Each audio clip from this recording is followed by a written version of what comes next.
Shri Arun Singh ji. Manipur GST amendment bill 2025 के संदर्भ में बोलने के लिए खड़ा हूं। सर, यह बिल के माध्यम से बहुत सारे जो इरेगुलरिटी है, कठिनाइयां हैं, वह दूर होगी। जहां प्लांट एंड मशीनरी, जो पहले प्लांट और मशीनरी था, उसका डेफिनेशन बदला गया है। उसी के साथ साथ ऐसे प्रोविजन जिसके माध्यम से निगरानी, ट्रैक एंड ट्रेस प्रणाली, इसको भी लागू करके यह एक अच्छी डिजिटल प्रणाली होगी। सर, जब मणिपुर के बारे में खड़ा हूं तो जरूर बताना चाहूंगा कि देश के प्रधानमंत्री माननीय नरेंद्र मोदी जी का मणिपुर से कितना लगाव है। अभी हम सब लोगों ने देखा 13 सितंबर 2025 को प्रधानमंत्री जी को चूड़चंद्रपुर जाना था।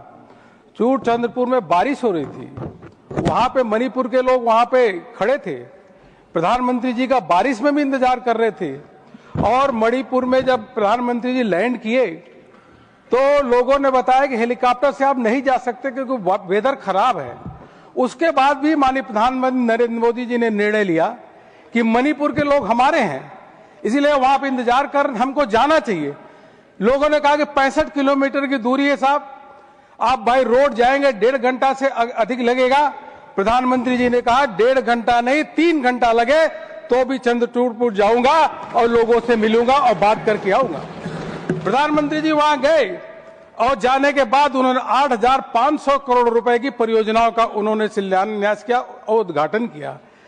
मणिपुर में इतना तेज गति से विकास हो रहा है, लगभग 1 लाख से अधिक, 1,01,000 से अधिक घरों के लिए कि मणिपुर में लोगों के पक्के घर हो, वह केंद्र सरकार ने उसकी स्वीकृति दी है। 1,054 करोड़ रुपए उसके लिए खर्च हो रहा है।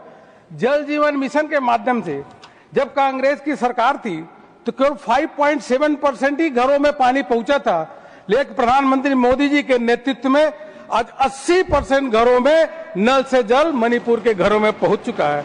इसी प्रकार से चाहे खेल हो, कला हो, संस्कृति हो, उसके लिए 507 करोड़ रुपए देने का कोई काम किया है तो हमारी सरकार ने दिया है। मणिपुर के लिए चौमुखी विकास हो और वहां पे शांति व्यवस्था रहे, केंद्र सरकार ने, प्रधानमंत्री मोदी जी ने, और यहाँ वित्त मंत्री जी बैठी हुई हैं, पूरा केंद्र का खजाना खोल दिया है कि मणिपुर के एक एक लोगों को जिनका घर का नुकसान हुआ, अगर पक्के हैं तो 10 लाख रुपए देंगे, कच्चे होंगे तो उनको 5 लाख रुपए देंगे।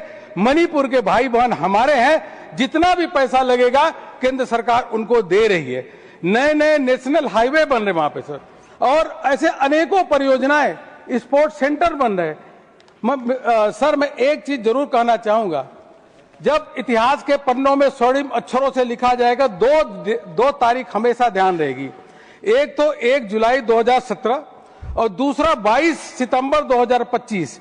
1 जुलाई 2017 इसलिए ध्यान रहेगा कि देश में 17 प्रकार के अलग टैक्स थे, 13 सेस थे, अनेकों ऑक्ट्राइज टैक्स, वैट, एंटी टैक्स, अनेकों टैक्स थे। ये हमारी सरकार, मोदी जी की सरकार है, सारे टैक्सों को खत्म करके 1 जुलाई 2017 से एक देश में एक कानून जीएसटी ले आने का काम किया।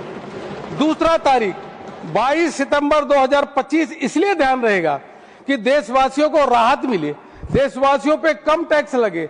जो विद्यार्थी हैं उन पे जो पेंसिल है से लेकर किताब खरीदते उस पर टैक्स न लगे। यह केंद्र सरकार मोदी जी ने निर्णय लिया कि जीएसटी के दर को कम करेंगे। सभी वस्तुओं में, चाहे टूथब्रश हो, चाहे टूथपेस्ट हो, चाहे ऑयल हो, चाहे बैटरी हो, चाहे किताब हो, चाहे कॉपी हो, हर वस्तुओं में टैक्स कम करने का काम किया। और केंद्र सरकार ने 48,000 करोड़ रुपए अपने खजाने को एक तरीके से माफ किया और प्रत्येक देशवासियों को उसका राहत देने का काम किया। सर, बोलने का तो समय बहुत है, मन करता है, लेकिन अब 1 मिनट एक्स्ट्रा हो गया, इसलिए मैं आपके घंटी का इंतजार नहीं करूंगा, अपनी बात रखकर समाप्त करूंगा। इतना ही कहूंगा, जब कांग्रेस की सरकार थी तो मणिपुर का 2014 से पहले यूपीए की सरकार थी तो मणिपुर का जीडीपी 1% था। आज मणिपुर का जीडीपी 8% से अधिक हो गया है और मणिपुर तेज गति से आगे चल रहा है। पूरा एक बार माननीय प्रधानमंत्री जी का हृदय से अभिनंदन करते हुए अपनी बात समाप्त करता हूं। बहुत बहुत धन्यवाद।